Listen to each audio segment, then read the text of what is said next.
Hello, friends, and welcome to the 23rd episode of Snap Judgments, or all new Snap Judgments. As almost always, I'm Roy Rogers, and joining me today is my friend and yours, Aaron Glazer. Aaron, my friend, how are you doing on this wonderfully balmy fall day, fallish, winterish day here on the East Coast? It's a weird season. Great. Yeah, it's great. It's not a problem. It's not cold yet. Daylight savings just kicked in, so I'm waking up while there's light outside and coming home while it's pitch dark. But hey, what are you going to do? I do not like that. I'll be honest with you. I much prefer the light being when I come home, but I don't control time or space here. I apologize to our loyal listeners for not being here for the last couple episodes. I did have COVID, and life has been quite difficult for the last few weeks. So we're back into the swing of things now. And part of being back into the swing of things is having our very special guests. Aaron, my friend, who are our special guests this week? We're going to start with the wonderful Zee. We're so excited to have her on. How you doing tonight, Zee? Hi, everyone. So excited to be here. Zee, where can our listeners or viewers find you? Listeners and viewers can find me pretty much everywhere with the username Zeee3 underscore 3 E's under the number 3. So that makes it easier, I guess. Very straightforward. We are also joined, Love is in the Air, by DMoney. How you doing, D? Hey there. Thank you for having me. Happy to be here. Absolute pleasure. And where can our people find you? You can find me on Twitch at DMoney, Twitter DMoney Brand, and YouTube DMoney Snap. Yeah. Awesome. All right. Let's. No. Right. Yep. No, do your thing, Roy. All right. Before we jump into what you really are here for, which is listening to our awesome special guest share what we've got to talk about the upcoming season and the new cards, I got to remind you how you can engage with us and social media. Most importantly, we are on Elon Musk's hell site, engaging with its homemade IA at Snap Judge Cast up there on Twitter/X. Most importantly, we are the official podcasting partner of Marvel Snap Zone, which means Glazer is extremely active in the Marvel Snap Zone Discord, which is the best large Discord in all of Marvel Snap, and you should make sure that you go and click the link in the description of this episode on your friendly neighborhood pod catcher or on Marvel Snap Zone's YouTube. Join Discord, engage with Glazer, do all those Discord things that so many younger millennials and Zoomers love. Last but not least of how to directly contact us is our email, which is snapjudgmentspodcast@gmail.com. We're also on everybody's favorite extinct animals social media network, Mastodon, at Snap Judgments with an E, at tabletop.vip.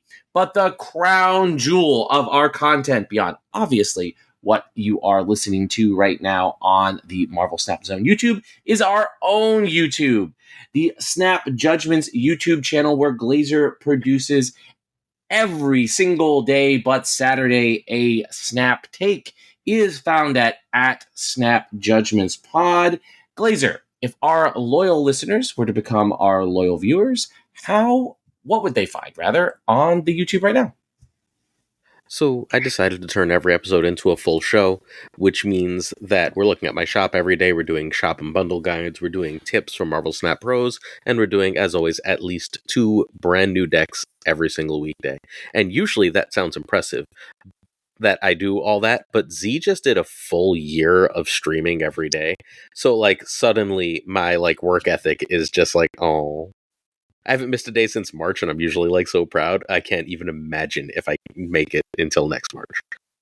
No, I'm nothing compared to DMoney over here that did 630 days in a row. God. So, yeah, that's crazy. Even though it was a good achievement, it was definitely inspiration coming from Daniel himself.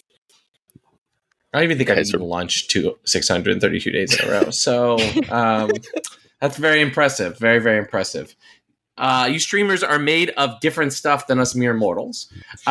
So let's jump right into our two main topics, which is a season retrospective of the sort of Halloween season and a new season preview of the Captain Marvel / The Marvels, opening this Friday in friendly theaters near you season. So let's talk about, of course, let's start with the past. That's the easiest place to start. We had 5 brand new cards. Also Bloodstone, Man-Thing, Black Knight, which Glazer spelled wrong here, which is very sad for an English teacher. Like, really, really just high-level pathetic, folks. And Nico over here, of everybody's favorite Runaway, and Werewolf by Night. All right, Z, talk about all these book cards. Whichever one sang out with you. Whatever you want. What are your takeaways of the cards from last season? Okay. I think for last season, Elsa was just a must. Very strong card that got introduced into the meta and just overall a fun time for sure. Man-Thing and Black Knight, though, I'll be honest. Obviously, at our level, we always want to get all the cards. We want to be collection complete, and we're like, but I need to be collection complete. Yeah, I think I didn't miss out much if I did not get Man-Thing and Black Knight. They do have the potential to be strong, but was it worth the tokens or the spotlight cash openings? For me, it was a no. But Nico, on the other hand, was the card that I was probably most excited for during last season. I love the introduction of spells into the meta and the fact that it's random. Each thing does its own. Nico is a cheap card, so she can slot into a deck very easily. And it's just a very versatile card for me. So I've been having a lot of fun with Nico. And then Werewolf by Night, which is our latest edition. Let's be honest, I've been loving the meta in general for the last week since the Mobius change.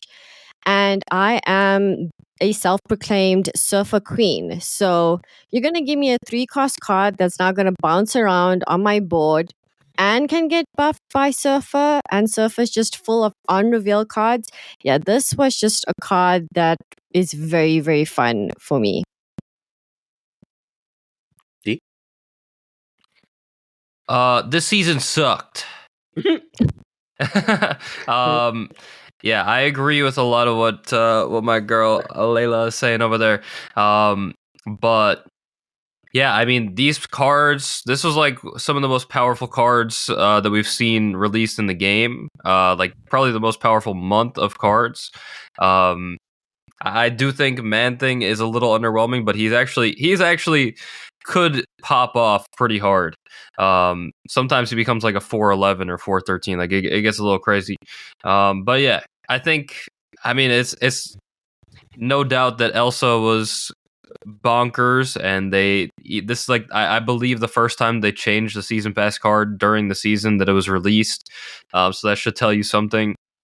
So like it's good that like a lot of games will succumb to like the power creep, where the cards just keep getting really just stronger and stronger until sometimes it becomes a little stupid.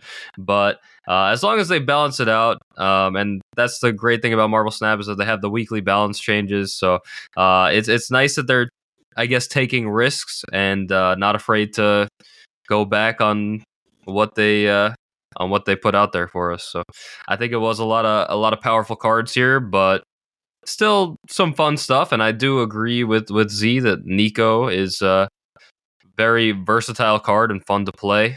Switches up the game a little bit, and it's cool to see like spells added to the game. Yeah. Wait. This cannot be the strongest season in Marvel Snap, because the season before this, they nerfed 3 of the 4 cards. All right. Well, it's one of the strongest. Okay. One of the strongest. It's still very up there. I mean, it's probably second. I guess did we have Loki and Mobius? Is that what you're saying? Loki, Mobius, and Aliath were all nerfed. Yeah. All right. Well, and Ravonna is like exponentially better than Black Knight. All right, fair enough. But this is the next strongest. Fair. I could live with that. I mean, I think also we're just a bit traumatized from the Loki season. So I think a lot of it for me, I've just blocked out. Like I just want to forget that season just existed because that was just very traumatic on every level. Yeah, I think it's fair to say, correct me if I'm wrong, outside of Elsa, this is very powerful cards that are healthy, powerful cards. Whereas Loki was powerful cards that sort of broke the game for a little while.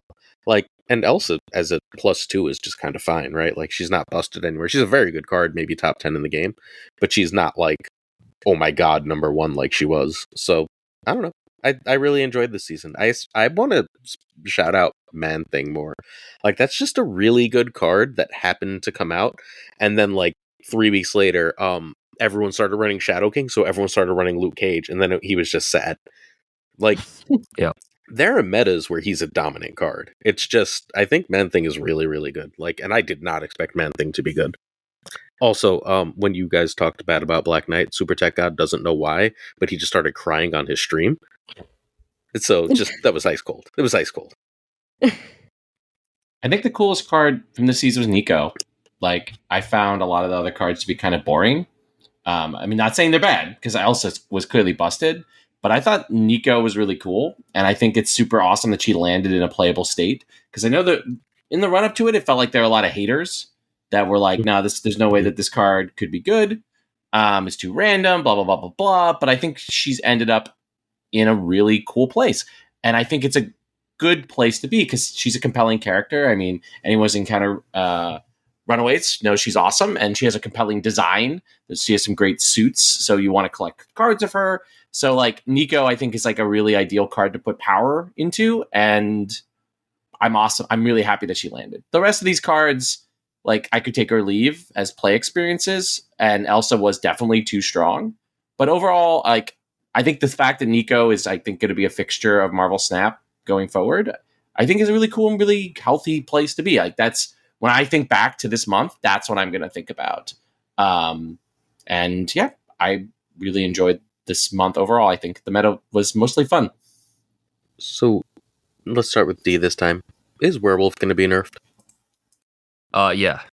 That was quick. 100%. Yeah, I've definitely already thought about this a lot, and yeah, it's very evident. Like, I mean, when a card gets to like 315, like really easily, when you're just still playing out your regular deck, yeah, it's a little telling that it's too strong. So I would not be surprised if we see like a baby nerf, maybe just make it a 3-1 and call it a day. It's probably like it's still a strong card, but yeah, I think it's a bit too good and too easy to get very large. And even if it just gets 2 procs, it's like very, very strong, I think.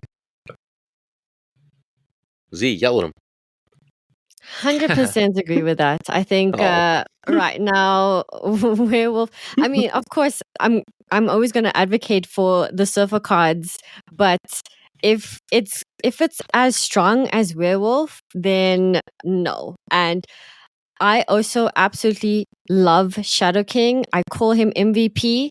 And if you're giving me a card where now I'm behind in prio and I can't even Shadow King your Werewolf, I'm gonna be like, yeah, that's a strong card right there. Because it just becomes just very hard to predict where he's about to move to get another proc yet again. So I do see a Werewolf nerf coming up. If it isn't a reduction in his power, it might just be a reduction in what he gains every time he jumps, or even just less jumps for him. Maybe it'll be just for the next turn. If he moves location, he gets an extra power to his card. So I like once per turn. Right? Like, when you play him on exactly. 3, he becomes a 5/7. Like, he can still get up to like 11, but you can't just do it at once and make everyone sad. Exactly. Okay. Ready to move on? Any final thoughts? All right. Let's go. I pulled 5 other cards that I think help define the season. Let's go through them. Starting with, well, I guess we can take them sort of in groups, because I think, like, Mobius and Loki go together. What did we think of this lovely toxic pair this season? Z. Ugh. Oh, this was just painful. Firstly, we'll talk about the trauma just still staying of Loki. For me, the reason why Loki frustrated me a lot was that I was getting beaten by my own deck that was just cheaper for my opponent. So it's not that I'm getting outplayed by my own deck. I'm just getting outplayed because my cards are now cheaper in my opponent's hand. And that for me was really painful.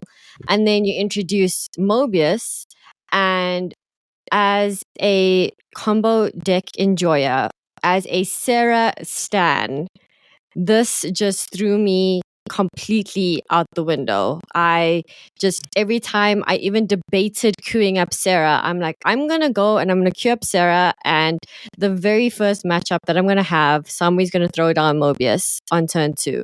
And it did. It happened every time. And for me, like, as a combo deck enjoyer, as a Sarah enjoyer, Mobius was definitely not enjoyable for me, and it seemed to have cancelled out a lot of cards and a lot of kind of different decks that you wanted to play as well, because even your she Naught deck was now out the window.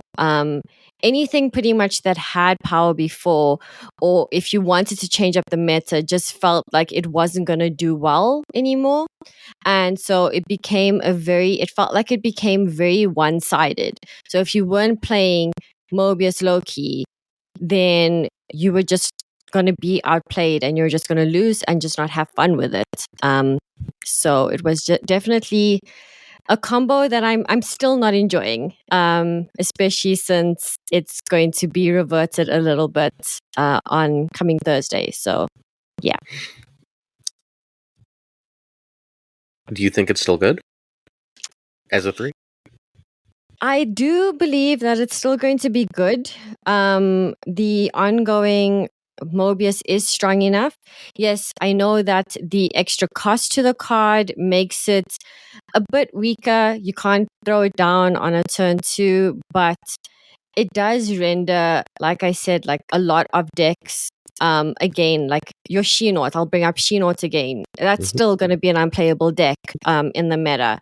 And yes, okay, it's a 3 cost, and I should be very happy as a Surfer player, but I'm just gonna get a whole lot of Mobius, Sarah, Surfer mirrors, and mirrors are not fun.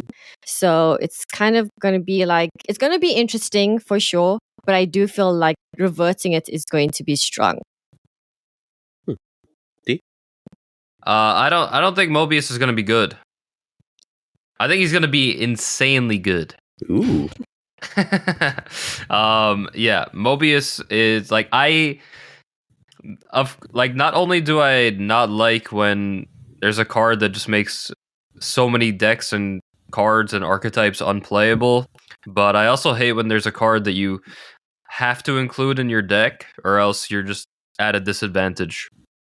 And Mobius is that card. That he is the guy. Like it just interacts with so many locations and turns off so many cards and interactions. Like you need to play it in your deck. Having it at 3 costs, like 1 extra energy, like sure, it's a little bit of a hindrance, but it's still such a big deal that probably everyone's going to be running it in their deck again, and it probably doesn't change anything. The card is crazy good, and I am very sad that they brought him back, and he doesn't really have much of a downside. That's the whole thing. Like you're putting a 3/3 in your deck that has a lot of potential for upside, and there's really like 0 downside. Like yes, it's maybe like average or like a tiny bit, like 1 stat below average, but the card needs to be like a 3/1. Like it has to have more of a downside to run in your deck, because it's just the effect is just too good. Yeah. I hate Mobius so much. like so much. I don't even know how to talk about this reasonably. So I'm worried about Mobius as a 3-cost because I think it's going to be harder for a lot of decks to play. And I think the deck that can play Mobius most easily now is Loki. And, like, I don't want to live in that world. Like, I just don't want to live in the world where, like, every third game is Mobius Loki. Like, it's just a no fun world. I like, was the nerf too much? Yeah. But, like, a 3/3 just doesn't do enough, I don't think. I don't know, it homogenizes the game. And, like, there needs to be a card like Mobius. But you know what? We had that card. It was Wave. It worked fine. Right? Like, Wave was annoying. Look, I don't like Wave either, but it did the job. It's not like Wave was winning every tournament, right? You were winning every tournament. I was coming in second in a lot of tournaments. But, yeah, I think Wave was definitely one of my most hated cards in the game. But, yeah, Mobius definitely just does not need to be a 3/3. And, yeah, Loki, we don't, like, are we going to see, we're just going to continue to see Loki until they change that to probably a 5-cost, honestly. And I think 5-cost is probably fair. I think, in my like, opinion. even like 5/6 would be fine. 5/7, like, you can give it good stats as a 5-cost. I'm for it. I have no problem with that.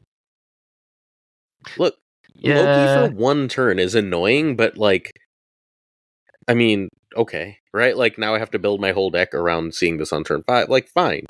Loki on turn 3 or 4 is, like, so think of the Sauron matchup, right? Where, like, you really want to be able to play Sauron on 5 and then go off on 6. That's just gone. Like, having a hard counter like that helps a lot. Yeah, I mean, the Shuri matchup is still very tough for that deck, I think. But, yeah, it just needs something. Both of those cards are just, yeah, they're a bit too good. And as it stands, we're just going to be seeing them still a lot. Like, Mobius is coming back, obviously, and Loki is never left, even though it got changed to a 4-cost. So, yeah, those definitely defined multiple seasons so far. Yeah. Right. Alioth and Vision? Z? Ooh, that was not a happy sound. It's not a happy sound. So Alioth pre-nerf. Before this card was even released, I was saying that I do not like this card. I said that I loathe Alioth. I'm not gonna enjoy it. Just because I'm purely not a fan of restrictive cards.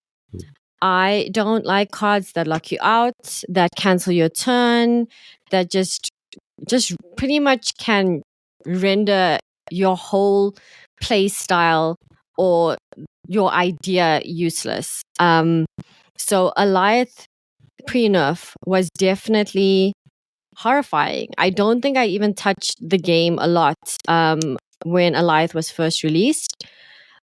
Everybody was playing Destroy, but at first, like on the day of release, I remember everybody just went, "Oh, he's gonna fit perfectly in Destroy."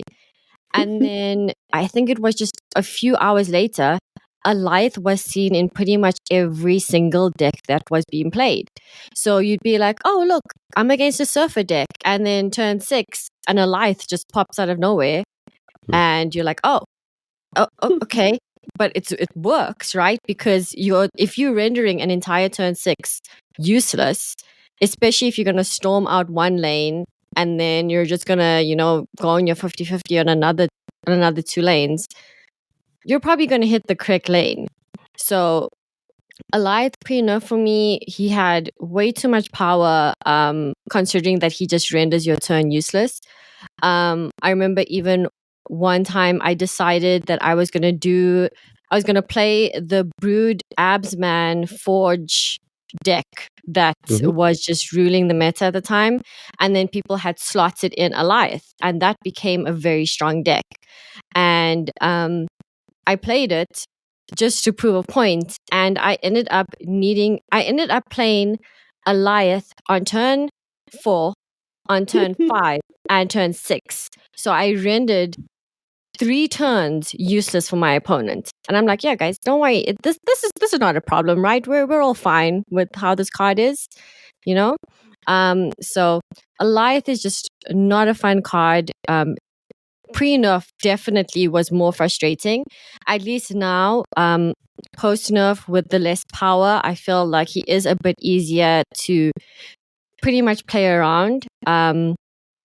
So he doesn't have a large amount of like power hitting down on a lane, so you can try and get ahead when you know that Alioth is going to be coming in. I feel like a lot of people are still playing him with lockdown, which means if you see a storm on one lane or a Professor X on another lane and now they filled up another lane, like you can pretty much assume on turn 6 that Alioth is going to come down on a lane that's not locked out. So he's definitely become a bit more easier to play around, but still fits into a lot of decks. So Alioth is just not a card that I play a lot, and it just frustrates me whenever I see it being played. So yeah, I think I loathe Alioth a bit more than Mobius at the moment. As for Vision though, I quite enjoy Vision. I enjoy the versatility that Vision offers. Yes, Vision is very strong. If played in Shuri, that's just a lot of power, and you have to now play a guessing game as to where the Vision is going to move. But do I think that he's an absolute problem, that whenever I see him on board, I'm like, oh, not this again?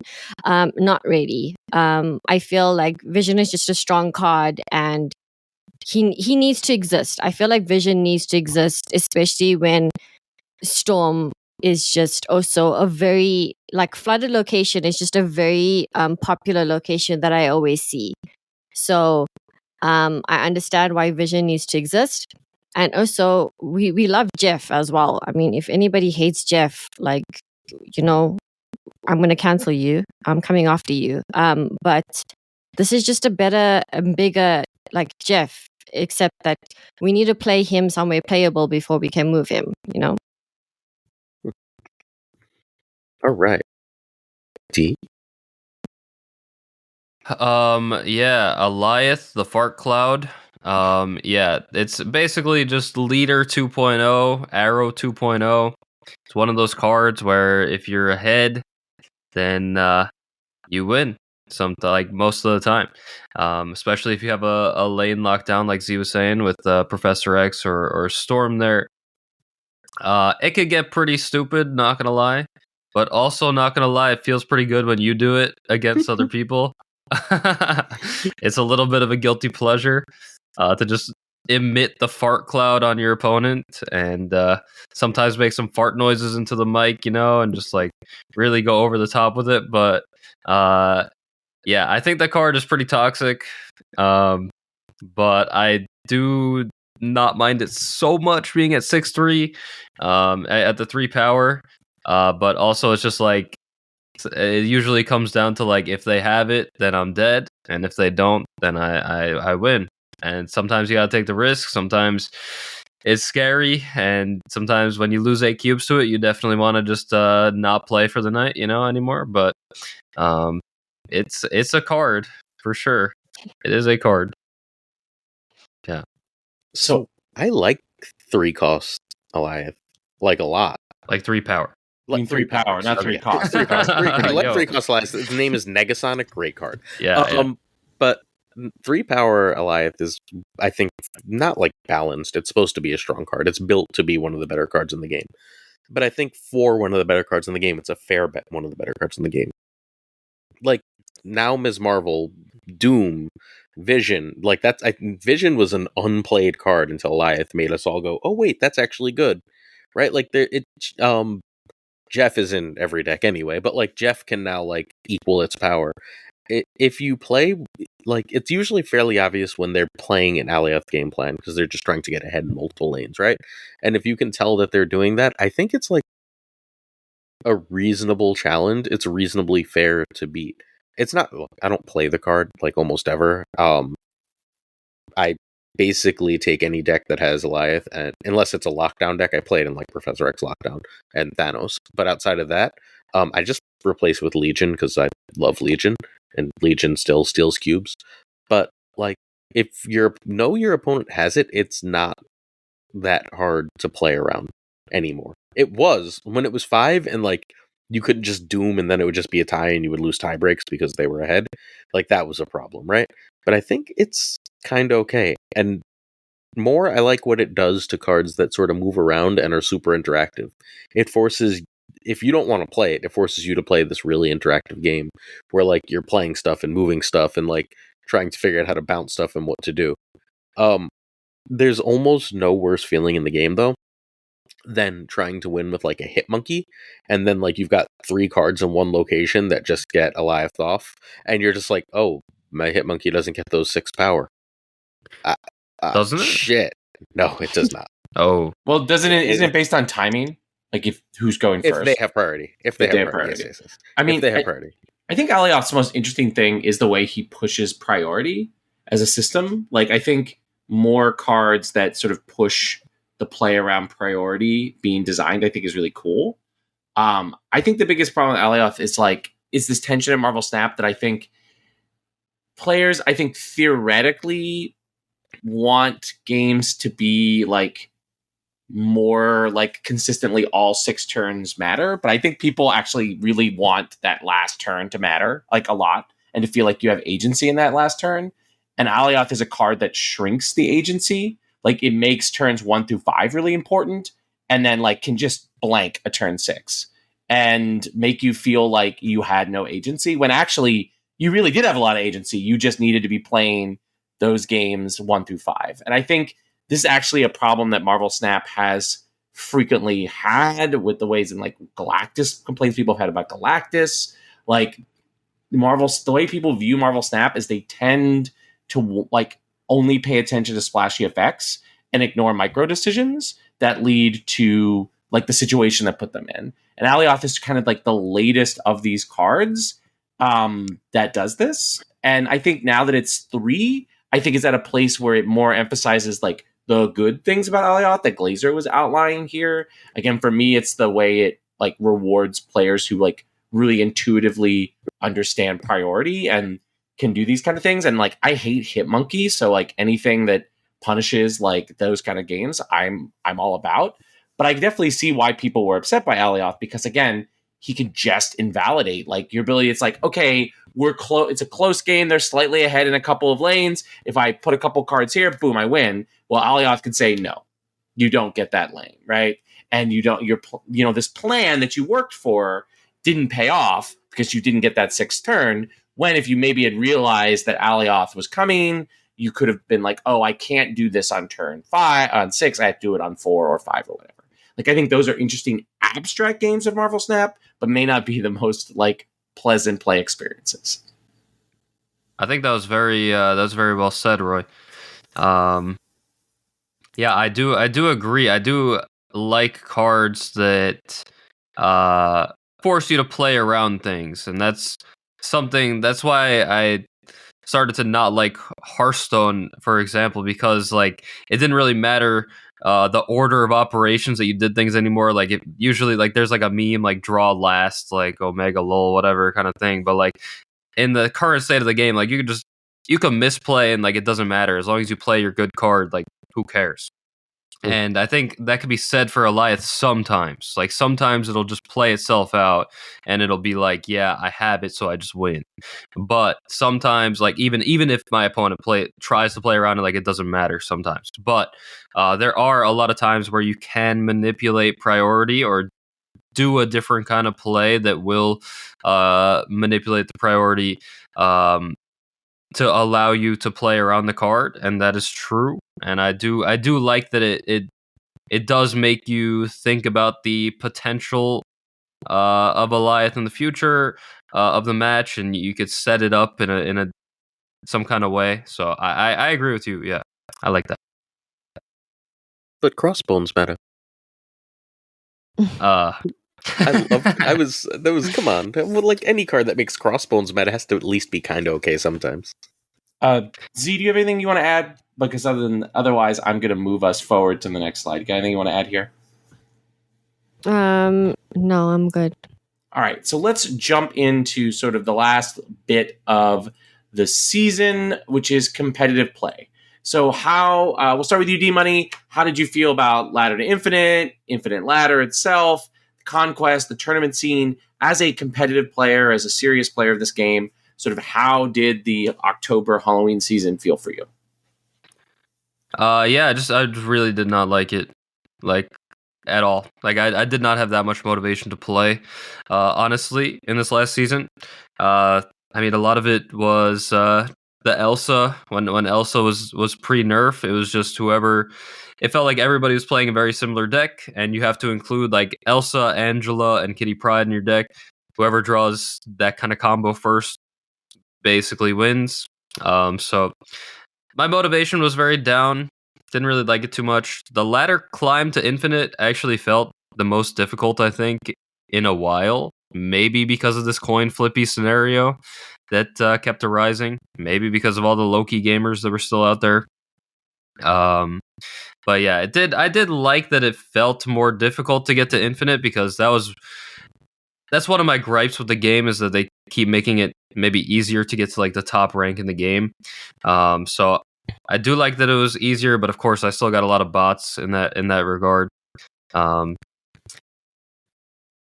As far as Infinite Ladder went, it was all right. I maybe they did something with the snap points. I can't even tell to like make it easier to climb. I'm really not sure. Still felt okay, I guess. Conquest mode, I mean, just repeated. We're going against Loki and Shuri over and over. Not crazy about it. And then tournament scene. I think probably seeing still a lot of Shuri and Loki. Probably a lot of Loki. So yeah, I think we still need some changes. I think it was maybe one of the more boring metas in my opinion, even though we got powerful cards. But yeah, I think the meta's definitely opened up with Mobius going out, but now it's gonna probably go back. See? For me, I 100% agree on the ladder to infinite climb. It was definitely a lot harder this season. So it took me a while. I kept on swapping decks. I would get to a certain point and then I was just facing Shuri after Shuri after Shuri after Shuri, and it just felt very frustrating. And then the second that I would switch to a counter for Shuri, then I would just go into the counter against my own deck, and so it just felt very frustrating and very difficult this time around to get to infinite. But I'm with D on this, where I like the challenge. I like that it kept on pushing me, and that it made it more challenging to get to infinite. And I ended up just hitting infinite with just a really off meta mix of just good cards that people just weren't seeing, and that's how I ended up managing to finally push from I think it was like 97 to infinite. So it definitely tested me in the sense of let's try and be a bit creative. Let's try and see if I can play other decks, which I enjoyed. So in that sense, I was happy that it was more challenging. With regards to Infinite Ladder, I spent a lot of time on Infinite Ladder more than anything. And I'm just going to call it out. We are a bunch of sweats on Infinite Ladder. We are all about getting our number for that leaderboard. You see the very top meta decks being played. If it's not a strong X23 destroy deck being played, it's a Shuri deck that's being played. It's a Loki deck that's being played. So you're getting your high meta winning games, and I feel like it tests you on when to snap and when to retreat. a lot more than your actual climb to infinite. Especially if you're trying to push for getting onto a high number on leaderboard. And again, I like the challenge. With regards to Conquest, though, I am waiting for the day that I can literally just turn off emoting. For me, the thing that gets to me on Conquest is I go into Proving Grounds, I snap, I don't get snapped back, and then I get emoted throughout the entire, I get emoted throughout the entire play. And it just becomes it doesn't become fun. Like, I want to try, and I also want to try and get my flex border. I do not have a flex border yet. But I don't want to sit through BM over and over again. I don't want to have to click on my opponent's name and say mute every time I get into a game so that I can just hold on to what I'm trying to do and not be BM'd out. So I'm patiently waiting for a mute everybody feature, and then I think I will enjoy Conquest a bit more. I definitely resorted to just waiting until I pulled gold tickets out of the collection caches, basically, or I was just buying gold tickets pretty much.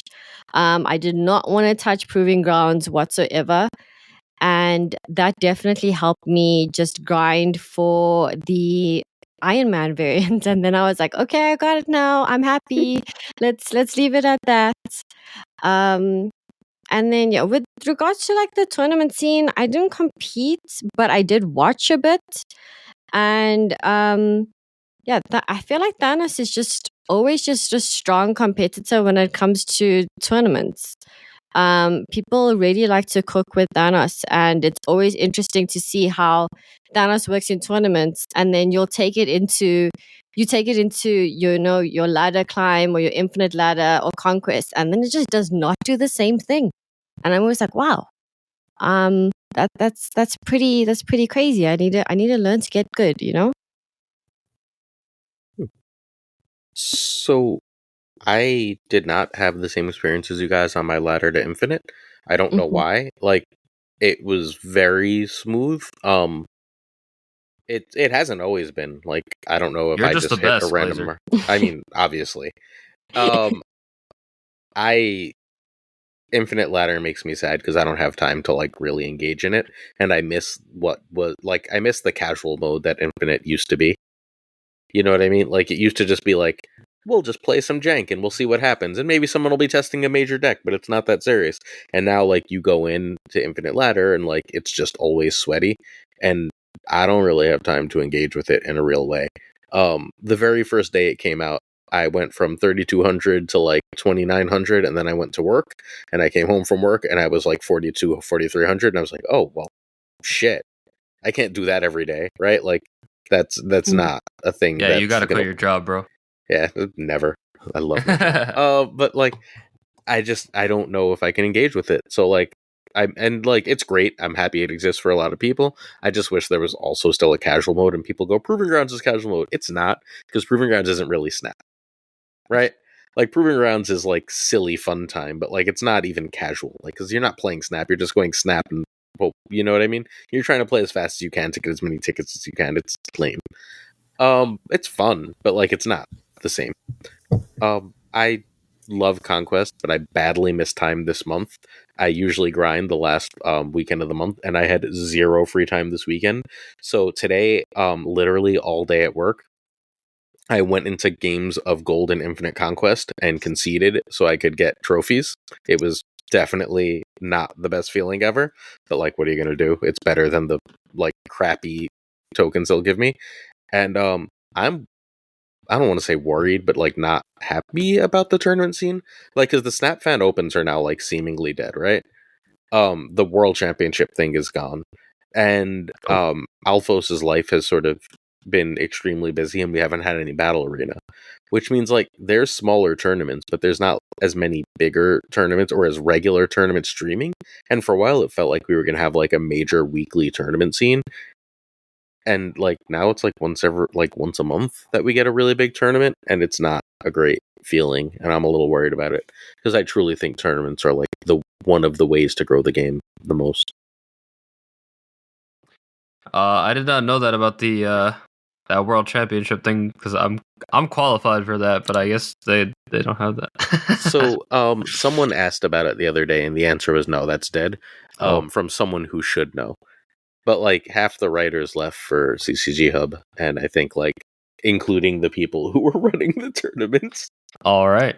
Well, I hope I'm wrong. If I'm wrong, someone let me know. But like that's definitely what I saw, which is like I was really excited for that kind of thing. Like I love tournaments. yeah, I especially love when tournaments in this game go for different kind of formats and Mhm. everything, different like ban lists and restrictions. That's what makes it fun for me. Or else you're just gonna keep seeing these top decks that everybody knows. Which of course, once in a while, like of course those are like the main tournaments. Like we do want to see the top decks go at each other, but it's nice when they switch it up. And we've seen that with like Twitch rivals and stuff like that. So hopefully we get more tournaments like that very soon. There's still a lot of hype. Second Dinner could do something, right? Like, Nah. like all they have to do is promise like the top 8 a variant or an avatar, and people would join. Like, it's not like this is going to cost them a crazy amount of money. Yeah, this is definitely they're gonna need a spectator mode as well. Like there's a lot that we could that hopefully we should get down the line. That's it. All right, let's close out our discussion of October real quick with sort of a general discussion. You do not have to hit everything in here. We'll start with you here, Z. Sort of the other big things on the month, like kind of like what stood out with you of sort of the 1 year anniversary of public Marvel Snap.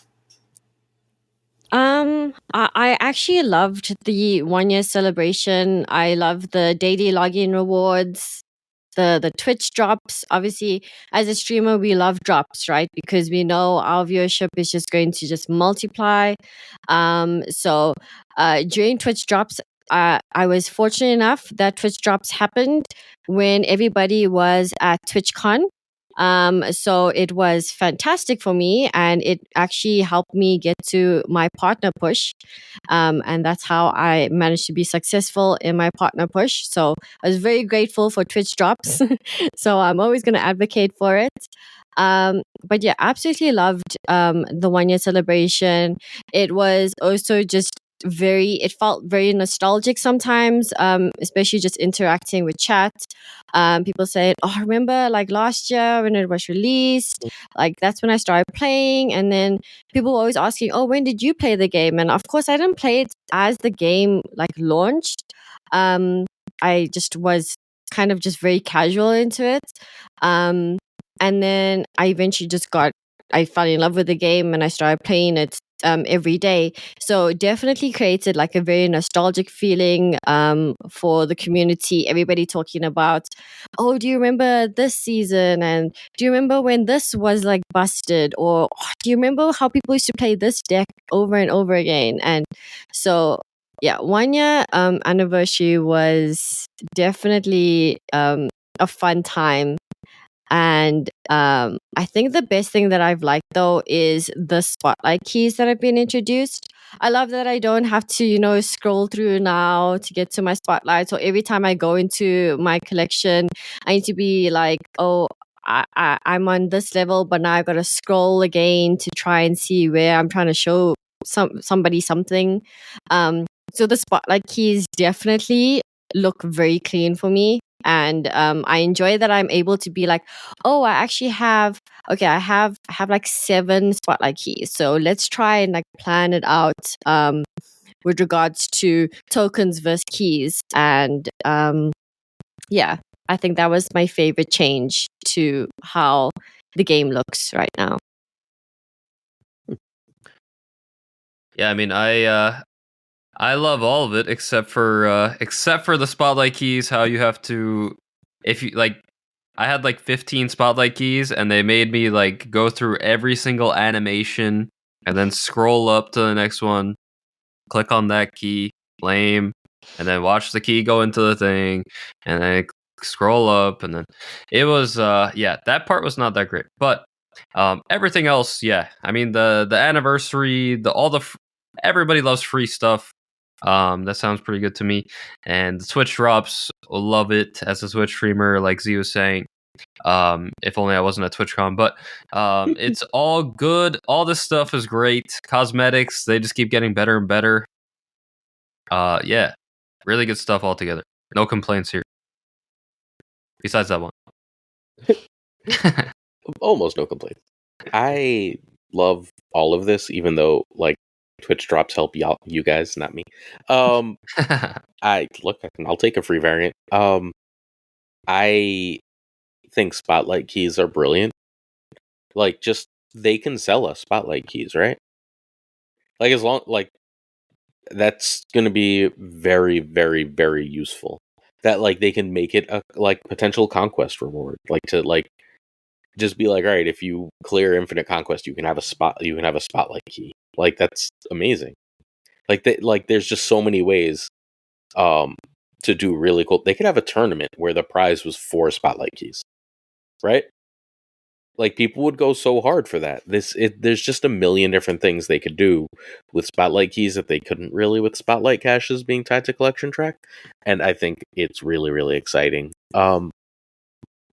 So for the 1-year anniversary, I mean, I know they do a good job of this, but like, I wish they did a better job of advertising their stuff. I'm not sad to do it as a content creator, but I wish like I feel like all the new card stuff just comes from creators, right? Like, I feel like they don't do a lot of it themselves, and all the hype and excitement, like, if we're excited, then the community gets excited, but like, I don't know, like, they're not really pushing it, right? Like, we still have to data mine it and play the guessing game for months, and like, I just wish that they would push it themselves too. Like, I feel like if we worked together, the excitement would be doubled, instead of them just being, you guys do our advertising for us. So that's like my current like major complaint for like what's happening as far as promoting the game. But I think everything else is really positive. I think the season was great and the updates to the game were largely great. Yeah, they should give us all the new cards for free. That's what you're saying, right? That would be awesome. My wife would be very happy. She'd be like, wait, we're going out to dinner, let's go. All right, well, let's say goodbye to October and hello to Movember. All right, so it is time for the Marvel family, and we're going to start off with Miss Marvel herself, star of Marvel's The Marvels, again, coming out this Friday at a local theater near you. All right, so Miss Marvel here is a 4-cost 5 strength Series 5 season pass card, so not even really Series 5 right now. And she's got the ongoing ability. Adjacent locations where your cards have unique costs have +5 power. Kind of a Mr. Fantastic meets cost matter sort of hybrid. DMoney, what do you think of this month's season pass pay to win card? Yeah, I mean, the pay to win gamers are very happy today, like myself. Yeah, this card is Mr. Fantastic on steroids. It's literally like Dr. Doom for 4 energy. And yes, you have to play around it a little bit with your unique costs, but that doesn't seem that difficult to do, honestly. I mean, I haven't played a single game in the new season just yet, but it doesn't seem that difficult to pull that off. So, yeah, I think this card is super, super strong. I wouldn't be surprised if we see an influx of rogues in the meta, and also you can even play Echo. I saw Z was playing some Echo earlier, and I mean, your opponent is going to drop this down on the middle location. So if you put Echo on that middle location, it should do quite well to counter this. But yeah, this card seems really, really good. 15 power for 4. I mean, mediocre. Yeah. It's no Loki, but you know. Thank God. But we all can't be the god of mischief. Z, what do you think of Miss Marvel? Kamala Khan. I got to play Miss Marvel just before this recording, and I honestly was having so much fun with her. I usually am not in the mood to cook, but I woke up and I was like, I'm gonna stream. And when I got into stream, I'm like, hey guys, I'm gonna cook. And chat was just like, do you not just want us to give you a deck? Because they were all just very skeptical. I'm like, no, guys, I got this. I got this. And the reason why I wanted to cook is because, we recently got the Spectrum buff. So I was like, we've got Spectrum that is now here. We've got Echo. Echo is just a card that never gets played. And I swear people don't see that card on board. So because she has not been played a lot. So people just do not see her on board, and they'll be like, oh, this is fine. I'm just going to drop a big dino on this board and like on this lane. And then they just drop the dino on the Echo, and Echo just slaps it. And then you just see opponent retreats, and it feels so good. It's all right. just In my defense, she doesn't have Echo doesn't have like an animation. Like when you like hovering your card over that location, like it doesn't forewarn you. So I've definitely done that like 10 times. I mean, exactly. It's just thematic. It's a thematic win. Echo will always surprise you. Read the Daredevil run she appeared in. She's literally Invisible Woman, but a literal Invisible Woman. She's just there. And yeah, so I like that I'm getting to play Echo in this. And yeah, so we cooked up a nice ongoing deck. We're making Orca happen, which was great. So yeah, it's also very fun. Yes, I know I don't like restrictive decks, but Miss Marvel with Professor X goes hard. It goes really hard, because now you don't need to worry about, I can't Professor X the left lane, because in case I mess up, then I can't claw the lane. So what am I going to do? Well, guess what? You've got Miss Marvel now just coming to the rescue and just putting down 5 power on the Professor X lane for you. And I also mixed it up with Jean Grey. So I was making sure that I was kind of forcing opponent to play somewhere else so that I could set up that Professor X play quite well. So yeah, she was really fun. The way that I was playing her, and yeah, I'm excited to cook more with her and to see what other people come up with for her. So people kept thinking she was bad, and I don't know. I feel like it's really hard for 4-cost Doctor Doom to be bad. Like, she's really good. Like, she's guaranteed to be at least good. She's almost always going to at least be a 4/10. And, like, you have to do backflips for other 4/10s, right? Like, you have to build a whole deck around Darkhawk, or you have to deal with a -10 card, or deal with -1 to your whole board, or you can't play another card there, or it literally explodes. Like, and she's just like, no, it's okay. I just have to like pay attention to how I place my cards, and you've got at least a 4/10. Like, I don't understand the evaluation that like this game is at its core, big numbers are good, and like you want to play for rate, right? Like you want big numbers at low cost so that you can do better. And Miss Marvel is the biggest numbers at 4 cost, so she's good. Like, Z, also your deck is sick. I've got it bookmarked for a video later on. But like I don't understand why people are like, this is gonna be mediocre. Like, maybe like when Annihilus comes out and like junk is everywhere to annoy this for like a few weeks, and then people will counter Annihilus and Ms. Marvel will be back to being great. Well, I mean, Glazer. Oh, go ahead. No, sure. I was just gonna say you need to stop reading YouTube comments, Glazer. That's true. I think also this card theoretically asks something new of you, right? Marvel Snap has not really asked you to care about unique costs before, right? And people are always naturally skeptical. Also, I think the game has been really about 1s and 2s, and a very powerful but popular deck is all about 3s, right? Where there's not, and then like we have like Alioth thing of like a 6 being big, right? Like it's like kind of like low cost cards plus these big 6 plays, right? Is kind of where at least I've experienced Marvel Snap a lot. And this is kind of asking you to step away from that at least a little bit if you want to get the 4/15 All right. And you have to step away. Well, you have to step away a lot for the 415 and a little bit for the 410. And that is asking new ways to think about it. Like I've always been, since this card was announced, thought this is a super cool card. I think it's a powerful card. I think it's worth it. I both in like a Z's style, like almost all in on doing the Miss Marvel stuff. But I think it's just good to like, you only play one cost. One, you might run multiples of it, but you only play one of those every game is a cool, like diverse experience. It like makes diversity of it play experiences better. So I think it's fair that people might underrate this card. It's also fair that people might overrate this card. And they might say, you know what, a 415 theoretically is nice, but I want to just be able to spam my 1 and 2 cost, my 1 and 2 cost, 3 cost cards, and that's it.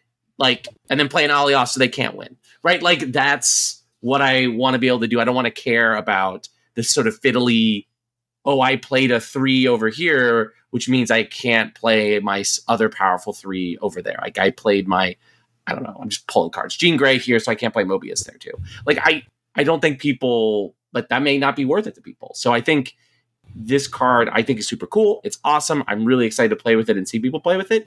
But I can definitely see why people are skeptical of it because it is a new demand. And I actually think there shouldn't be a lot of cards that demand this because it's just going to lead to decks that are about this. And once this is the only thing your deck wants to do, it's not actually a cost. Because I mean, honestly, like ongoing decks already they already like play 1 card per turn usually. So I really don't think this hurts it at all. Like it fits directly into like a typical ongoing deck, I feel. Mm-hmm. And as long as I'm reading the card correctly, I haven't actually played with it, but it's like each location, like the left location, if I play this in the middle, like the left location can have a 3 cost and the right location can have a 3 cost, right? And the as middle long as there's location not can have 3 costs. yeah, as long as there's not multiple on that single location. So even like worst case scenario, like if you're playing against a junk deck, I guess, like maybe they'll turn off one of the things, and then you have a 410 essentially. So I feel like you can't even overrate this card because it's just like I think it's just bonkers, bro. I don't know. So I think this has to get changed. So I don't think so. I mean, maybe. So I do that survey like every month of, I think 48 creators replied this year. I posted in the creator program, and then I just like cold message a bunch of people. I'm like, rank the cards. People have this, like the consensus is this is the 3rd best card of the month. And if this is crazy. the 3rd best card, like Gladiator is well ahead of this. And like I could see Annihilus being better. I don't know if Annihilus will be better, but I can see Annihilus being better because Annihilus is like a build around it, does a thing to it for a deck, right? Like it's always hard to compare, like this is Jeff. It's always hard to compare like Jeff to Surfer, right? The card that's really great in one deck versus the card that just sort of goes in everything. So like I don't know how to make that comparison. Fine, this might be worse than Annihilus. But like if this is worse than freaking Gladiator, I don't know. I'm moving to Japan with you guys. Sorry. Yeah. Like I don't know anything anymore. It's all over. Like it's like we'll get to Gladiator later, right? But like the game is about numbers, and like you're not gonna get this off always, but you're down. Like your worst case is you played a perfectly decent 4/5. You played Stegron who hit like nothing important, right? Like fine. It's not like she's a 4/1. Well, Glazer, we do need to move on a little bit, and it is good to know that the lawsuit for defaming the World Championship thing can be forwarded to your new residency in Japan. Luckily, U.S. lawsuits don't necessarily the World have... Championship? Oh, never mind. Pay attention to what you were saying earlier. The snap pen? All right. Yeah, okay, so anyway, how we're going to do these spotlight caches, I'm going to call on... We'll start with D-Money. Which one wins for this week, D-Money? You get to pick for the 11-8 week which spotlight card wins for this week. Which comes to heart? It's got to be the Dragon Ball Z Frieza Negasonic Teenage Warhead. All right, cool. It's just too unique. Really good. More power to you, my friend. All right, Glazer, give us Gladiator. All right. Wait, Z's got to pick No, hers? she's going to go no next time. Okay. I'm not going to spend half an hour with all of us talking about the art. One person gets to say which one they like to hear. Okay, cool. All right, Z will get the next time we do this. All right, so Gladiator is a 3-cost, 7-strength, Series 5, 6K tokens. On reveal, add a card from your opponent's deck to their side of this location. If it has less power, destroy it. All right, Z, what do you got for us here? I think this card is really interesting. I'm very excited to see how this is gonna play out because who doesn't love RNG? And this just feels like a big RNG card. If you're gonna chance it and drop it down on turn 3, you're gonna have to just keep an eye on how many cards does the opponent have in their hand. What are my odds like? So yeah, it feels like it's gonna be a gamble gladiator. And it's a 3-cost, so I'm not complaining. 3/7, it seems very strong for me.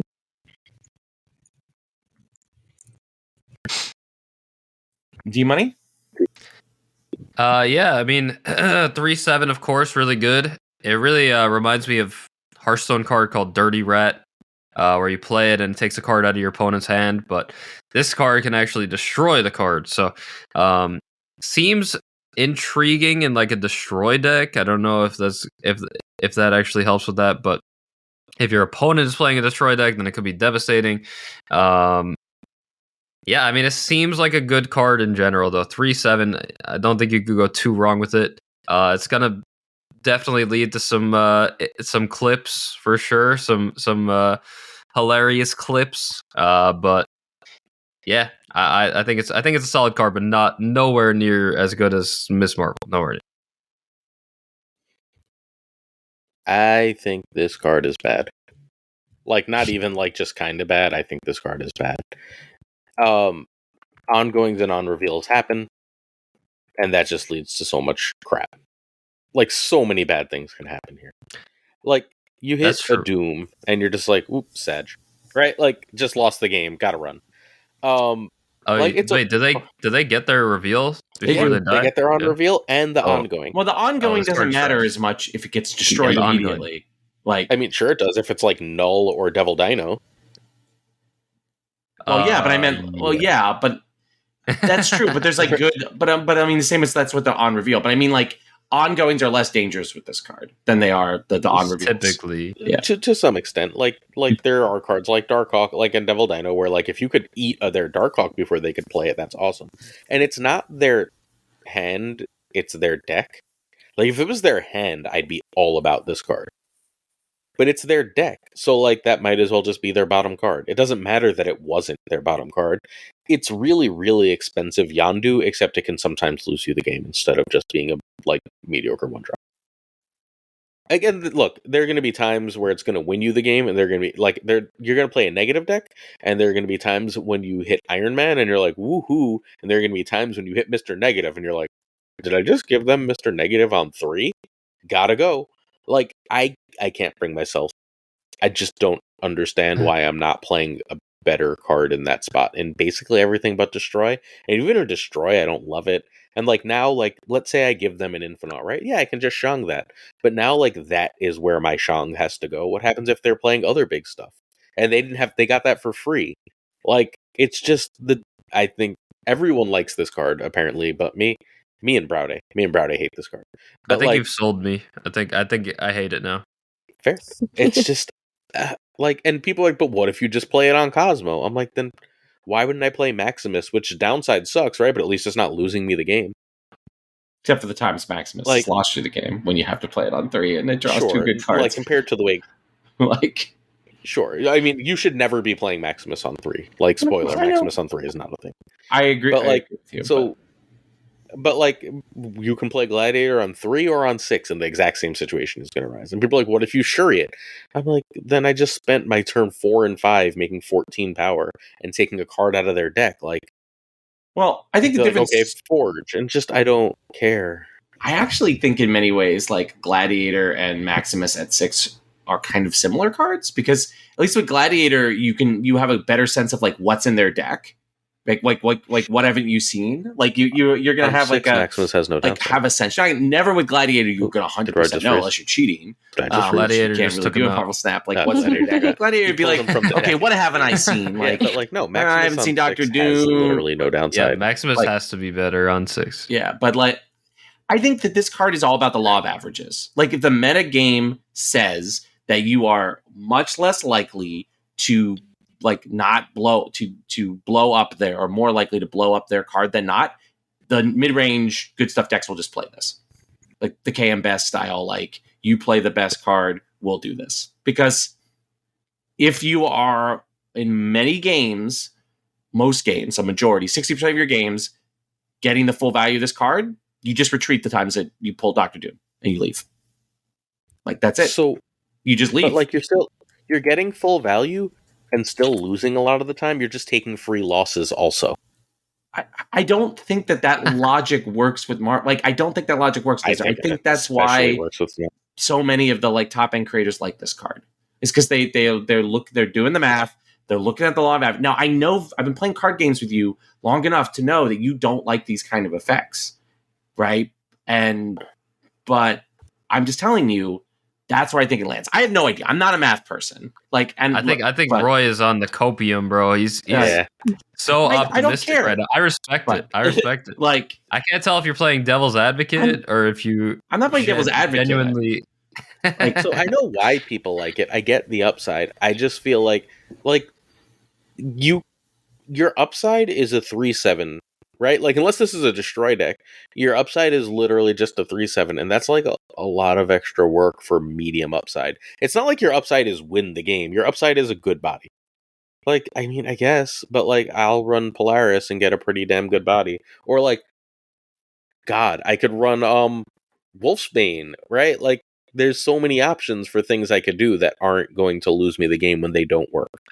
Yeah, I mean, I agree with Roy in the fact that like I think it will destroy the thing most of the time, but I also agree with Glazer with the fact that of reveals, the on reveals that you could pull out of their deck are just like that is very scary, and that could definitely I could totally see that losing you the game, especially when a lot of people run Doctor Doom in their deck. I mean, they could actually just pull like Goliath, right, and kill your own guy. Mm-hmm. That'd be funny. Like, there's actually a lot of things that I think could go very wrong. I'm still obviously going to try this card out and have fun with it, and probably have some horrible moments and maybe some really great moments. But I think overall, yeah, for 6,000 tokens especially, like I don't think this card is worth it. Like maybe 3,000, sure, but yeah, I think that people see the stat line. And I think that's what I thought it was good before Glazer was telling me all this stuff. Like I just saw the stat line and I was like, yeah, I mean, Dirty Rat from Hearthstone was good. Like this seems pretty good to me. But yeah, once you think of the potential consequences and how random Marvel Snap could be sometimes, yeah, I don't know. So even more than that, like, okay, so a 3/7 is a premium stat line, except they just released a 3/15. So like, yeah. All right, Z. We've been a lot of hot air here. Why don't you settle this here? What is your final take here for Gladiator? I'm gonna just farm those clips. I'm gonna go full on RNG, and I'm gonna believe that I'm gonna, do the things. Maybe we'll even play Echo and then Gladiator, because then if it's ongoing, it's fine. It's redundant. It's okay. We got it. All right. But Z, it's also your turn to pick this week the 515 Spotlight cache. Which of these Spotlight caches is the best? It has to be Mirage for me. I love when there's adorable variants, and it has to be the Mirage. The Mirage is too adorable right now. So, yeah, that's the winner. Objectively correct choice, Z. All right. Let's go to Annihilus, or how I cannot remember how Glazer pronounced it the first time we talked about this Annihilus. card. Yeah, I read it when I was 7. Again, if Roy is making fun of how you pronounce something, that's wrong. All right, so Reed Richards, Lord of the Negative Zone here. Reed Richards' arch enemy, not Annihilus. 5 cost, 7 strength. Series 5, 6K tokens here. On reveal, your cards with 0 or less power switch sides. Destroy those that can't. DMoney, what do you think of Annihilus here? I mean, I call him Annihilus, but I think this card is pretty underwhelming. Yeah, I mean, it clearly is set to do like a junk, fit in a junk kind of deck.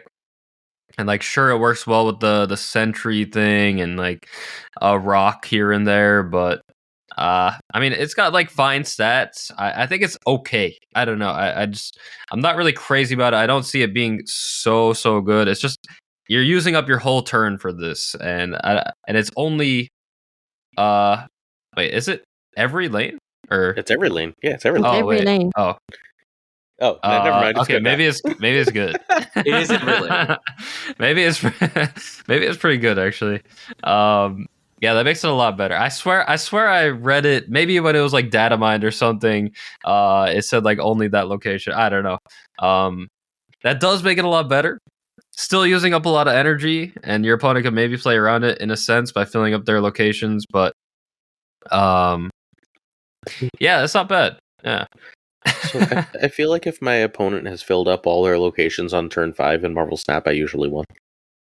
Well, I didn't mean all their locations, but like Yeah, the no. important ones for stuff to move into, like probably the rightmost location. Sure, but then it just blows up your own stuff, right? Like It's if there's true. debris, like what are they going to do? They're getting like filled. Yes, but so you're destroying the cards that cannot move, that can't switch. So you're destroying everything that's more than 0. Is that what's happening? Reading is a skill. No. Yeah, I reading can't is a read. skill right now. Yeah. No. You're not destroying everything more than 0. You're destroying everything that's 0 that can't move, and everything else on your Oh. side just chills out. Exactly. So you're like, your debris is still sitting there with her 3 power going high, and then all those rocks try and jump across. Yes, and with your sentry, you've got a -10, and if the lane is full and he doesn't move, then he's just going to destroy himself, and then you have a potential of winning that lane again. Yeah, you just had a sentry. You've still got that 10 power card. Exactly. Yeah, this card, I can't imagine Yeah, this it's card good. isn't at least good. Yeah. Like, if it wasn't going to be good, like, the destroy those that can't is what makes it good, right? Hmm. Like, again, 410s are premium stat lines. Like, I can have a 410, and then I can play this, and you either have a -10 on your side of the board, or I just got a 410 and then a 5-7. I played 17 power worth of stats over 2 turns. I'm completely fine with that. Or I can play this on the last turn, right? Like, like if you're trying to junk me up, I can just hold this till the last turn and just drop it and be like, all right, cool. So now it's just my power. Yeah, I think it's a very solid card for a specific archetype. Yeah. I mean, man thing. When Kyera comes out and they can't even Killmonger your stones anymore. Although I guess they can still Killmonger theirs. Yeah. I think that this is going to be a really good card. I don't think we've ever had a junk or clog meta.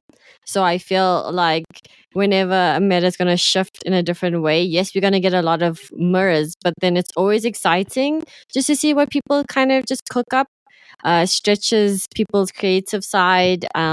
So yeah, this is definitely a card that I'm looking forward to playing, because my biggest problem with clog decks is that I'll get to turn 5 and then turn 6 will come around. I'm like, okay, but now what? Because yes, I've clogged up, but where am I going to get power? I'm going to be sitting with a Spider Woman in my hand? Sure. Am I going to be sitting with a Valk? Sure. But like, where am I actually going to get power to actually win now that I've clogged everything up for both opponents? So I'm definitely very excited for this. So it can stretch my clog play style basically. So Go ahead, Aaron. So, like, this is going to beat Loki if they don't bother to nerf Loki. Like, I don't know what Loki does if you fill its board with crap. Like, just be sad. Mm-hmm. Yeah, I mean, Junk deck is already pretty good against said deck, so yeah. I think having a cool payoff, an additional payoff for Junk besides like the toxic stuff is cool. Like I think it's something that Junk as a consistent archetype has been missing. And I think at the end of the day, like Junk has enough like answers and cards that people want to play anyway, like Killmonger, for example, is frequently like a good card to have against them. That like if Junk becomes more powerful, I think people will get frustrated for like a week and then realize that there are a million cards that like answer Junk and you should just play those cards. And they will for a while, and then Annihilus will just be like a fun, cool card. So I'm pretty excited for this card. I don't know if it's worth 6k tokens, where my token situation is, but I'm excited to see what the chefs out there cook up with this with this thing. All right, Glazer, it is your turn to say which of these spotlight caches is your favorite. And I want it to be Annihilus, but it's X23. The X23 is incredible. Another objectively true statement. Good. We're 3 for 3 for objectively true statements about the spotlight caches. All right. Is that there's one more card this month, right? Yeah, unfortunately. Oh yes, right. Martyr. All right. Wow. For only 3k tokens, what do you get? You get a 1 cost 4 strength. At the end of the game, move to a location that loses you the game if possible. Sort of a reverse Captain Marvel and anti-Carol Danvers for a completely forgettable Guardians of the Galaxy villain. She's not even actually... No, she's a hero. No, she's a villain. No, she's a hero. I thought she's a villain. No, she's definitely a hero. Okay, well, I'm going to Google that real quick while DMoney tells you what is going on with this card. Yeah, I mean, it's literally Titania, but 1 less power, right? Because Titania always moves and loses you the game, right? But not if you're playing Junk. Yeah. I think it's obviously like a card that you're playing in a deck where you're gonna fill up all the locations, so probably like a zoo kind of deck, and it fits fine into that, I would think. But besides that, I don't see why you'd play it, and the stats are not even like, it's not even like crazy. Like, I mean, it's Ant-Man. In that case, like maybe I have to think about it a little more about the move thing, but I don't think I really. I mean, maybe you could play it with a Craven. I still don't. Does it? She won't move there if it would win the game. Yeah, it knows. Okay. Yeah, I mean, it's just like fine in a zoo deck. I don't know. That's my opinion. Zee? For me, I feel like I think it's an okay card, especially since she's being released after Annihilus, right? So we just spoke about how we're going to see a lot more clog. So if my decks are clogged and I have Martyr, she's not going to move anywhere. So she's just going to sit with a 1/4, and she's just going to be chilling because she can't move anywhere. And to have like 4 power against a Junk deck when they're just going to try and destroy their lanes where they're going to just revert back to possibly 0 power. Yeah, I think she's gonna have quite a nice little counter to some clogs. So also she's a 1/4. I think she fits well in kind of like your destroy as well. Just to kind of fuel your venom. You always see people just going for that bigger and bigger venom every time, and a 1/4 is just very strong. Instead of trying to rely on a Sabertooth that is now 3 cost to get your 0 cost because you got to eat him first, or as opposed to trying to get that Deadpool early to get eventually to a 1/4 to be eaten by venom. I just think she could have a place in destroy as well. So, outside of destroy, why am I not just playing Hawkeye or Ant-Man? Because if I'm leaving her space to move, I'm making a mistake, which means Ant-Man is going to be like, I'm filling a location, so like we're there, right? And like Hawkeye, I mean, I guess I can play her on the last turn and I can't play Hawkeye, but Hawkeye's not also going to lose me games by being a jerk. Like, if she was a 1/5, I'd start to think about her. And when she was a 2/6, I think she was phenomenal. but I won't play her at a 1/4, I don't think. I mean, just win all the lanes, so then you can't have her move to a losing But lane. what if I'm winning one of the lanes by not enough, right? And she's just gonna be like, oh, I'll just go make you win that lane by more, and then you lose this one. Yeah, it's just a glorified Ant-Man, pretty much. Yeah, just like a worse Ant-Man. She's I also love a that- villain, by the way, at the end of her life. In her martyr form, Okay. she was a villain. Okay. So also I love that they named her Martyr. Mm-hmm. Because like that's exactly what she is. It's the best She does, name for the exactly. ability ever. Yeah. All right. All right, last spotlight caches of the week. I will be kind and pass on. It would be my turn, but I'll pass on to both of our guests.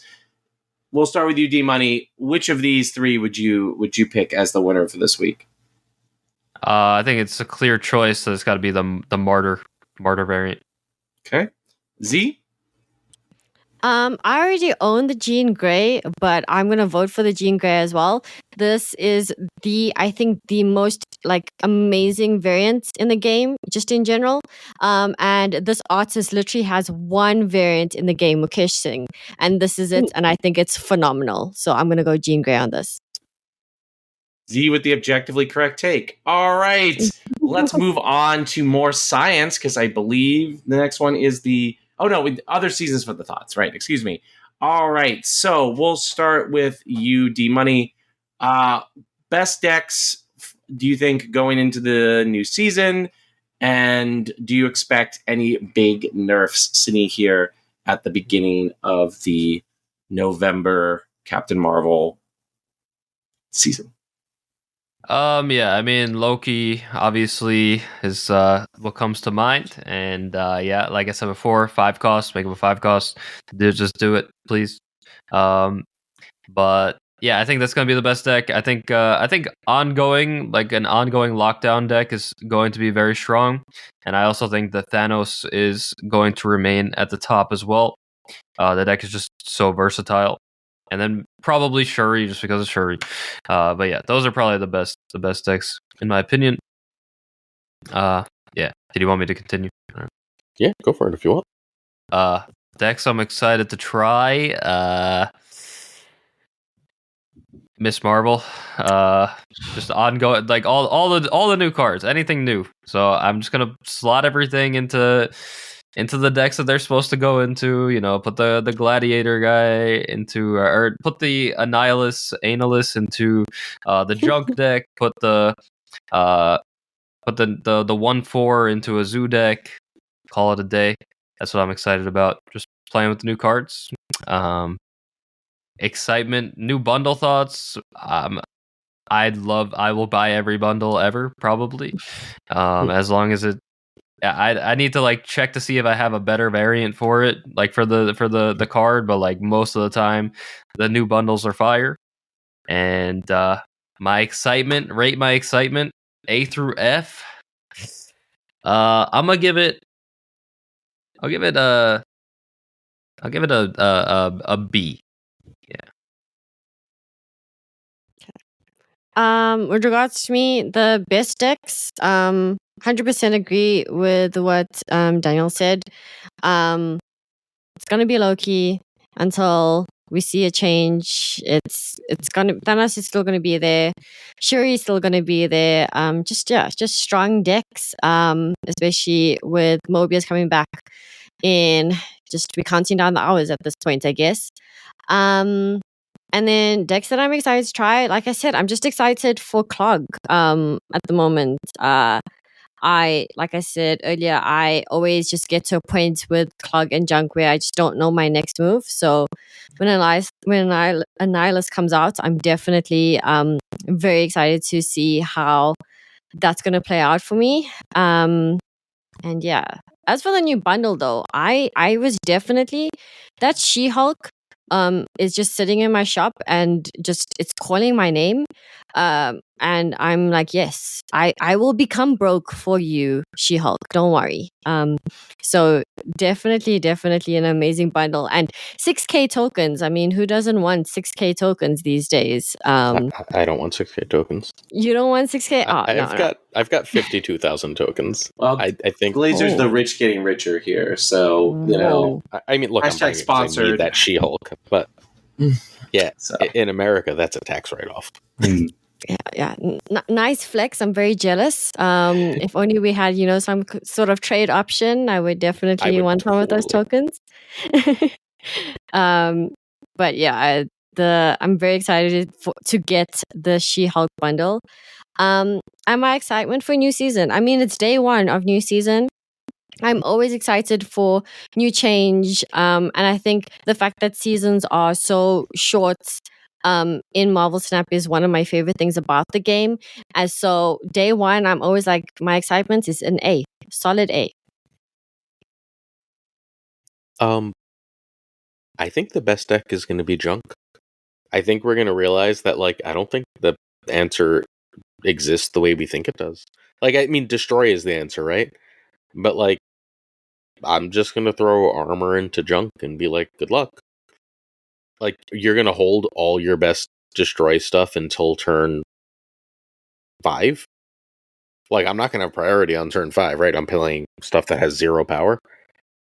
Like, I feel like I should be able to throw priority and just, like, ruin everyone's life. I think junk is going to be the best deck. I played that, I don't know if you guys have seen it, but, like, that Dara deck for a while. Dara had that junk deck. Mm-hmm. And, like, it's mean. It's beatable, right? But, like, I keep imagining Annihilus in that, and that's not even running, like, some of the best junk cards because Annihilus isn't out. Your opponent's going to get Annihilus from Loki, and they're going to give it all to you, and you're going to cry. That's fair. I'm sorry. Then you'd lose. Yeah, look. All right. Fine. Loki is broken. Why did they... All right. Fine. Why did they print Loki? Yeah, I think junk is going to be very strong. But I still do think Loki and maybe Shuri will give it a run for his money. But yeah. So I feel like I should be able to beat Shuri because they're playing their big card on 5, right? Like, if I just don't leave them any other place to play. Theoretically. I don't know how many spaces you could really fill up, and then you might have to, like, guess where the Shuri's going to go, but... Well, you know where the Shuri goes, because you're playing on turn 5, right? Like, well, you know where the card after Shuri goes, but you don't know where Shuri's going to go. That's fair. Yeah. But, maybe. Yeah, I don't know. Run a Shang, call it a day. Yeah. Right? Like, I love Shang-Chi. God, I love Shang-Chi. Best design decision ever.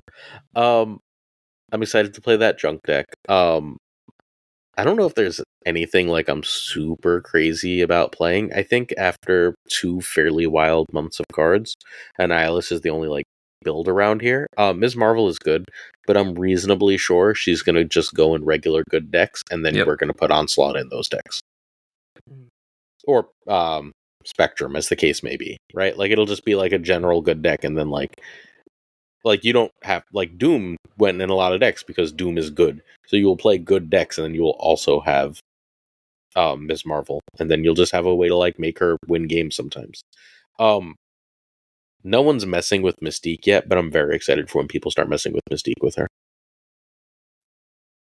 That does sound pretty good. I mean, her Mystique Onslaught, and now you have 15 there, probably. You have at least 12 there, and you have 20 in both side lanes. Sounds like fun. So, yeah, I don't know. Sounds like the game will be forcing you to play Enchantress or Rogue in your deck, or else you are a loser. Yeah, well, yeah.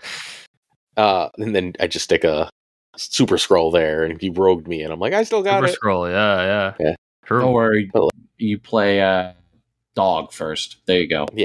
Well, you can't play Dog because then Mystique doesn't work. Oh, that's right. The Mystique doesn't work.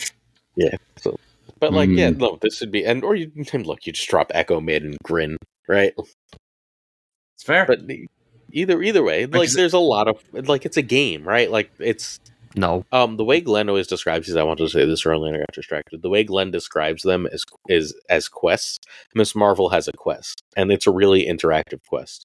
Whereas, like, Loki's quest is just, I do your stuff better than you.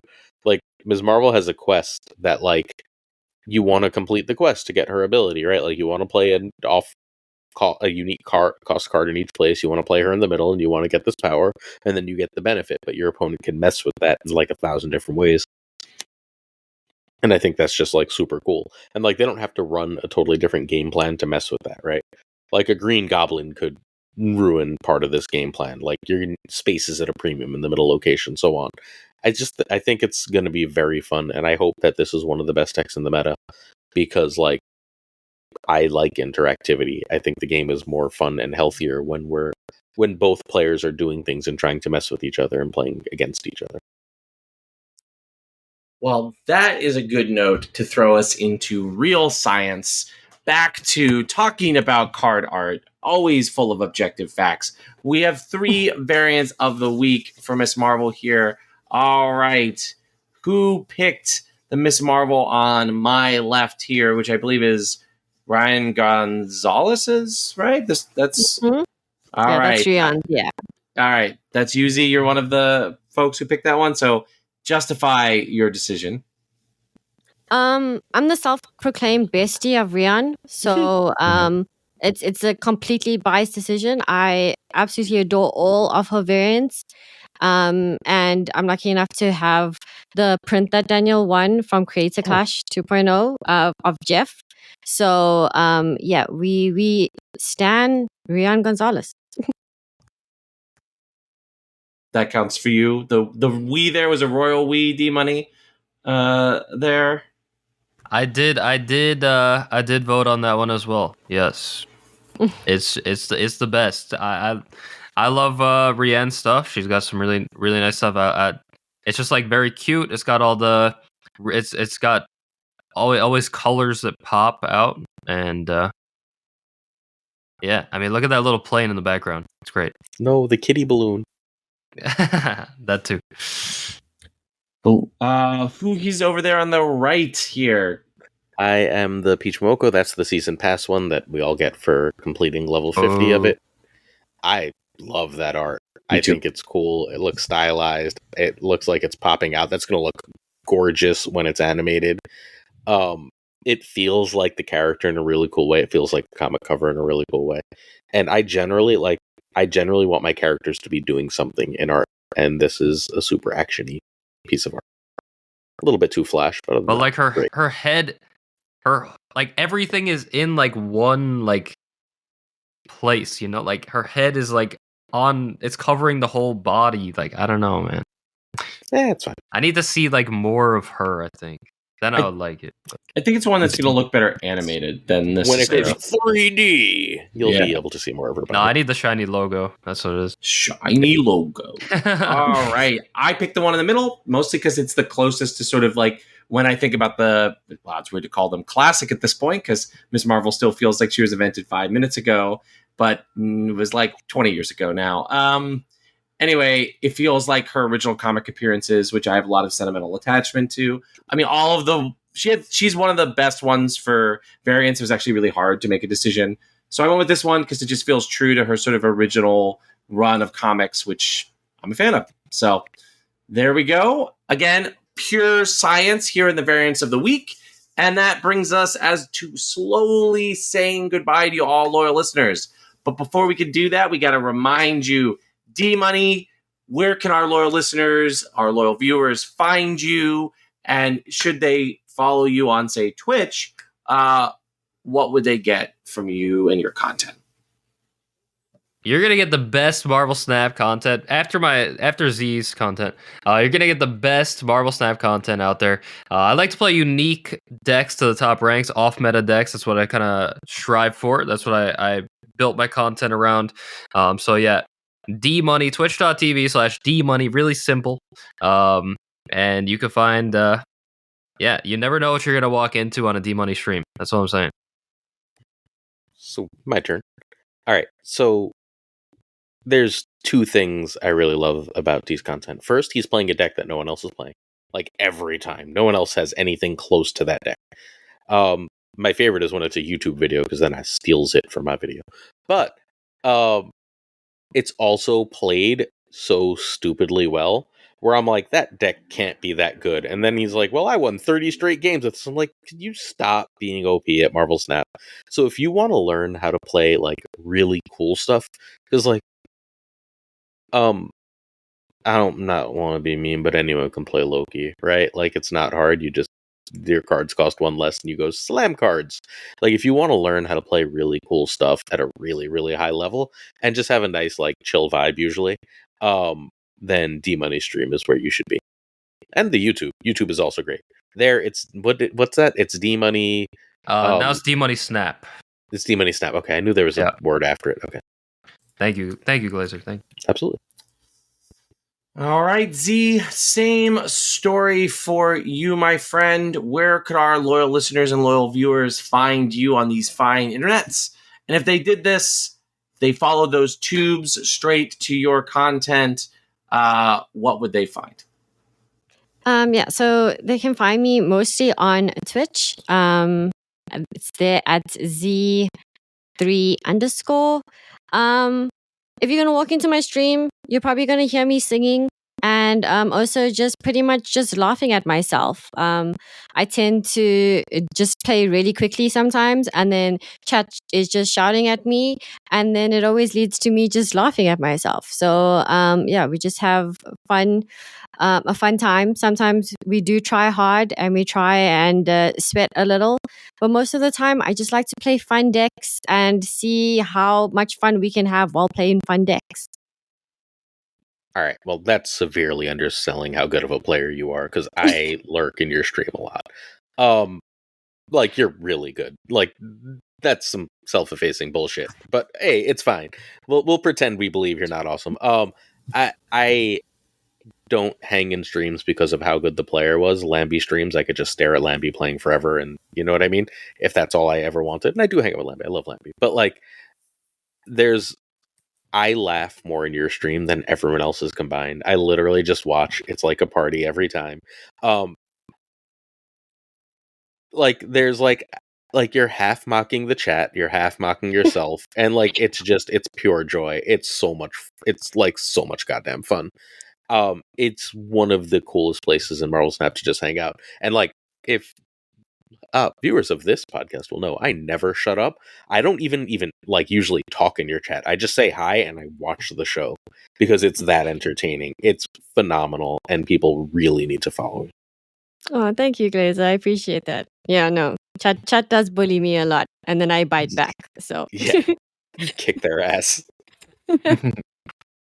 I like when you can tell someone is new and don't know what they walked into. And like, they're just like, but I didn't know what. And then like, everyone's on them, and they're just like, usually they pretty quickly figure out what's going on, but it's genuinely every time. I like have giggle attacks. It's ridiculous. Thank you. Absolutely. All right. Well, that brings us just about to the end of another episode of Snap Judgments. Real quick reminder, you can find us on Twitter/X at SnapJudgeCast. We are the official podcasting partners of Marvel Snap Zone, which means you should join their Discord, which is linked in the description of this episode on your friendly neighborhood pod catcher or the YouTube video. Our email is snapjudgmentspodcast@gmail.com. We're on Mastodon at Snap Judgments with an E at tabletop.vip. And of course, our YouTube, last but not least, our YouTube with its daily Snap takes is at Snap Judgments Pod. Then I also have the great pleasure of wishing the best to our guests. Z, thank you so much for joining us this week. Thank you so much for having me. This was awesome. Very, very enjoyable to have you on. DMoney, same to you, my friend. Thank you so much for joining us. Thank you. It was good to have other people to complain about Loki with, you know. That is half the point. You are both always welcome back. And the person who each and every week is also always welcome back is my friend and yours, Aaron Glazer. Thank you once again, Glazer, for returning to doing these episodes with me. I greatly appreciate it. Peace and love, everybody. All right, friends, that brings us to nearly a year of Marvel Snap and Snap Judgments being finished. Next week is our 1-year anniversary to the day we will record it.